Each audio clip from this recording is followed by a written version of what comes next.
Hey, Leo here with Focus Snowboards, welcome back. Today we're going to unpack the Euro Carve again, but with a difference. This time we're going to be going Heelside Euro, so if you haven't had a go or seen this one been done, it's definitely a head turner, and there's some similarities with the steps we'll take to get there. So yeah, check it out and hope you enjoy this one. So we're just getting warmed up to start with for the Heelside Euro. With any Euro Carve really, you should be very comfortable linking some carve turns, very comfortable over an edge, and obviously for this specifically the heel side turn, so if finding balance over your heel edge isn't quite there, then there's some stuff you can be doing before you get into this world.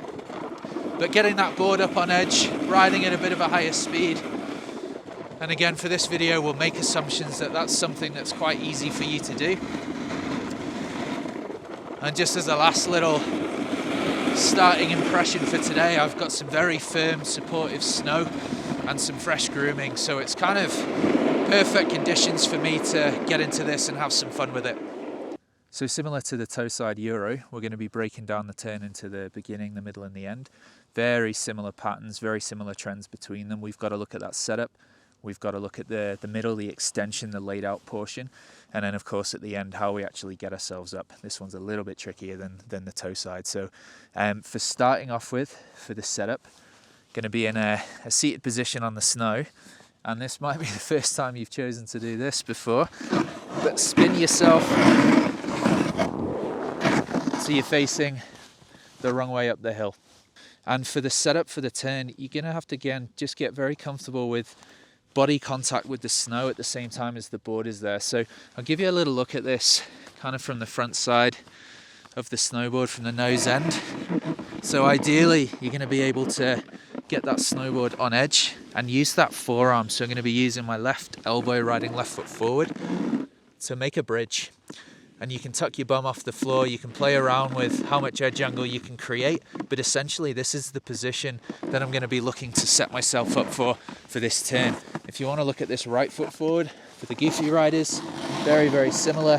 Find that heel edge, find that elbow contact on the snow, and it's a case of bridging and tucking that bum up off the snow so you can kind of keep it contact free. You know, at this point we said you've got to be used to carving already. Ideally you can already do the toe side Euro Carve variation of this, because you're going to be very familiar with what you need to do at the setup of the turn whilst in motion. With the toe side variation we were much more able to practice that at slower speeds. You can do that for the heels. I'll give you a little look. It just doesn't feel, you know, quite as successful, if you like. You kind of feel like you're just sitting down and falling over.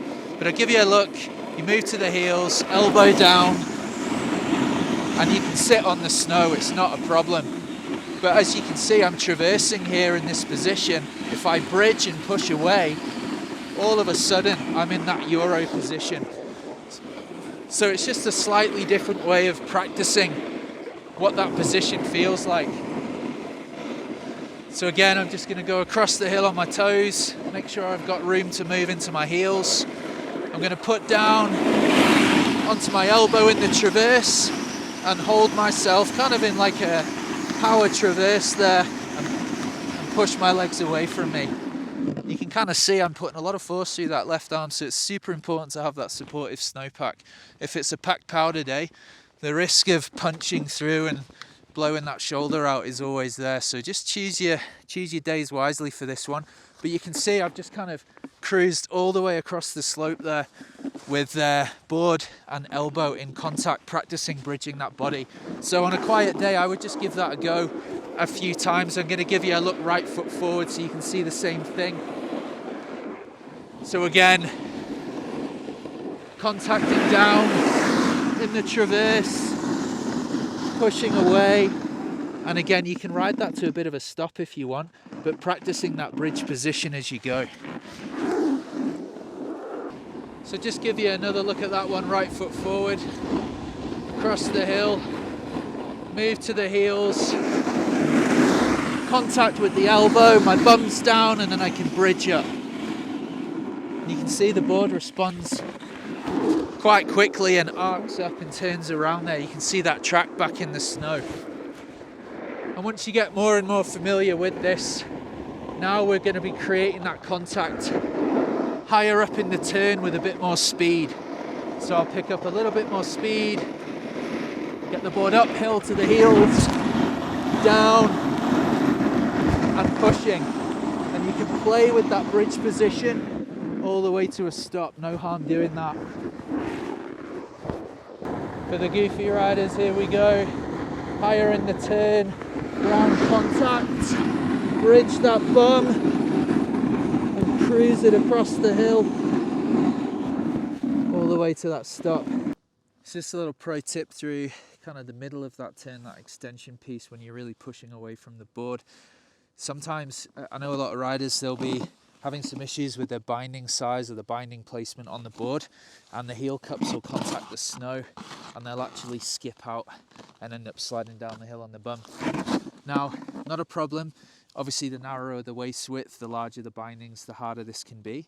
But when you're in the position, just show you, when you're really planked out hard into that Heelside Euro position, rather than trying to tip the board up as much as possible, if you can exercise just lowering the toes, pushing the toes away from you, you actually create a more stable platform with a little bit of a lower edge angle and more grip through that supportive part of the turn. So that's something to definitely play around with if you're forever booting out, and again if you're on a slightly narrower board for the boot size and the binding size that you're using.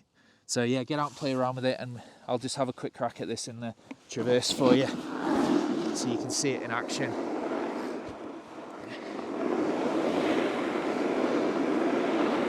So I'll get into that traverse position, planked out. Let's just get myself some speed. So I push away, push too much, and I skip out like that. Whereas if I bring it back, get a bit of speed again, push my board flatter, I can maintain the grip and the pencil track in the snow for longer. So again, worth playing around with. Not a difficult thing to do, but not something you'd necessarily think of. You know, it's often a counterproductive thought. People think when you're carving, you've got to have your board as high on edge as possible. And this is one of those circumstances where that's counterproductive. You want to keep an optimal edge angle for your equipment in the current snow conditions. So just another way of framing that for you. Once you get the hang of this and you feel that contact for the first time, this really isn't actually a complicated thing to do. And I know when you see a rider do this for the first time, you think there's a trick to it, you think it's magic. But like I said, really not that complicated. Left foot forward, contact, bridge, and there's the get up, which we're about to go through. So now we'll practice the get up from this.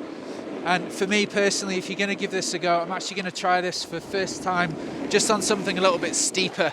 The natural pitch of the run, the gravity that pulls me back over the board is a little bit more effective for me on a steeper run. Hence trying it for that. If you're on flatter terrain, it's like trying to come out of a power squat, and it's not the easiest thing to do. But I've got myself a bit of a steeper pitch.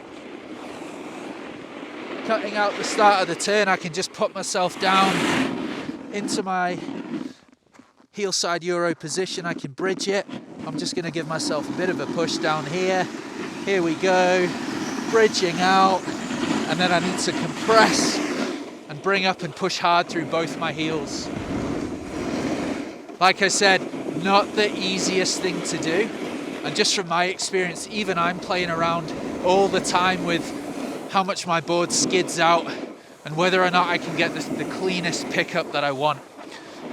One piece of advice I would give you though is keep your fist balled up and just resist pushing fingers and palm out just in case they get snagged in the snow. So ball that fist up, across on the heels, here we go, bring myself back over the board and push up. So that's it for the Heelside Euro. You've got that setup, the extension through the middle, broken down into a nice way to practice it, and then that get up. I'd say the get up for this one's probably the harder, more physical element of this kind of carving trick, if you like. And if this has been really taxing and you're unfamiliar with what Euro carving is and you found this video first, pop over to the toe side Euro carve, because you'll be able to break that one down. And a lot of people find that the toe side has a higher success rate for themselves, so you can get familiar with that and then circle back and come and give this one another go.